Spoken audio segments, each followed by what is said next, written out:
You ask Tiger to solve. This deals with linear equations with one unknown. The final result is x equals -7. Let's solve it step by step. Simplify the expression.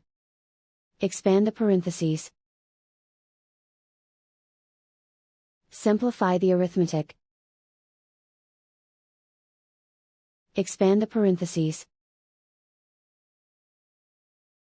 Simplify the arithmetic.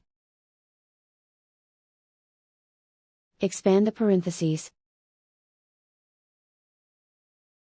Group like terms. Simplify the arithmetic. Group all x terms on the left side of the equation. Add 2x to both sides.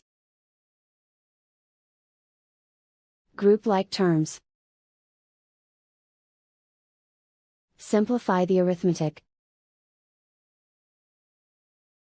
Group like terms.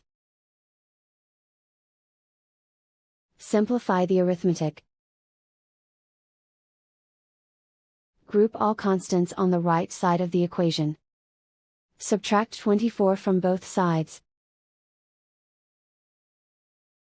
Simplify the arithmetic.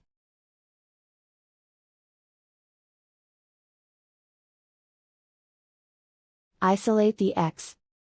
Divide both sides by 6. Simplify the fraction. Find the greatest common factor of the numerator and denominator. Factor out and cancel the greatest common factor. And so the final result is x equals -7.